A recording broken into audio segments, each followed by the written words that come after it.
என் திறமை மேல நம்பிக்கை வைக்காம தோ இந்த பொண்ணு மேல இறக்கப்பட்டு இவங்களை கல்யாணம் பண்ணிக்கோ, அதுக்காக பணம் தரேன்னு சொன்னாரு. வேற வழி இல்லாம நானும் ஒத்துக்கிட்டேன். அதனால என் லைஃப்ல பல பிரச்சனை, எல்லாம் என் அப்பாவாலதான். அவரோட முட்டாள்தனத்தால இவ்வளவு பிரச்சனை. ரவி, இவன் அமைதியா இருக்க சொல்லு. டேய் மனோஜ், பேசாம சாப்பிடு. டேய், நான் உண்மையை தானடா சொன்னேன்.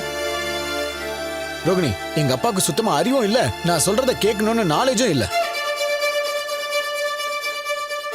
என்ன பண்றது? அறிவில்லாத என் அப்பா மாதிரி ஆளுங்க கிட்ட தான் பணமும் வந்து சேருது.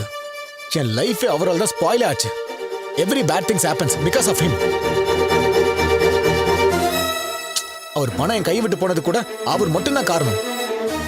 எங்க அம்மாவும் பாவம் இவர் மாதிரி ஒரு ஆளை கல்யாணம் பண்ணிக்கிட்டு ரொம்ப கஷ்டப்படுறாங்க. இந்த ஊர் சைட்லாம் ஒன்று சொல்லுவாங்கல்ல, எங்க பாட்டி கூட சொல்லி நான் கேள்விப்பட்டிருக்கேன். அது ஸ்டூபிடா இருக்கிறவங்கள சொல்லுவாங்களே, மஞ்ச மாக்கா, அதுதான் எங்க அப்பா. விடுன்னு சொல்றல. டேய், அவன் அப்பா என்ன சொல்றான் பாருடா. இவனை நம்பி அந்த மனுஷன் காசை கொடுத்து ஏமாந்துருக்காரு. அவர் தான் எல்லாத்துக்கும் காரணம் சொல்றான். ஏய், உண்மையை தானே சொல்றேன். அவரால் தானே எல்லாம். சொல்லிக்கிட்டே இருக்கடா. பேசாதடா. சொன்னா ஏன் தப்பா பேசிட்ட? அவரை சொல்ல. என்ன பண்ற நீ?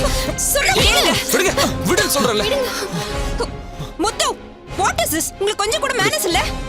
Behave yourself. Are you insane or what? நான் தசு புசு இங்கிலீஷ்ல பேசிட்டு இருக்கறேன். எங்க அப்பா இல்லாம அவன் படிச்சு வளர்ந்திருப்பானா? செய்யறதெல்லாம் செஞ்சு அவர் மேல பழி தூக்கி போறான். இங்க பாருங்க, ஏன் முன்னாடி அவரை பத்தி பேசாதீங்க. பொது இடத்துல எப்படி நடந்துக்கணும்னு உங்களுக்கு தெரியாது? அத முதல்ல அவர்கிட்ட சொல்லுங்க. அவரே மாமா பத்தி தப்பு தப்பா பேசிட்டு இருக்காரு. நான் என்ன தப்பா சொன்னேன்?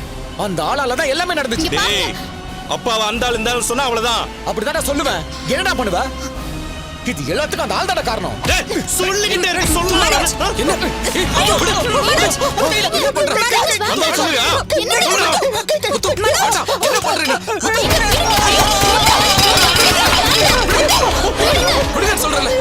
என்னடா பண்றீங்க? எல்லாரும் பாக்குறாங்கடா. முத்து, this is too much. என்ன மீனா இதெல்லாம் பார்த்துட்டு நிக்கிறீங்க? நீங்க கேட்க மாட்டீங்களா? அப்ப அவர் பேசுறதுக்கு வேற என்னங்க பண்ணுவாங்க? மாமா மரியாதை இல்லாம பேசிட்டு இருக்காரு. மீனா, இதுகிட்டலாம் என்ன பேச்சு? டேய், ஒழுங்கா ஓடி போயிரு, இல்ல கைய கால உடைச்சிரும். போடா. ரோகிணி, என் விரல் ஃபிராக்சர் ஆயிடுச்சு. வாங்க நம்ம ஹாஸ்பிடல் போலாம். ரவி, இனிமே இந்த மாதிரி ஆளுங்க இருக்க இடத்துக்கு எங்களை கூப்பிடாதீங்க. அண்ணி, அண்ணி.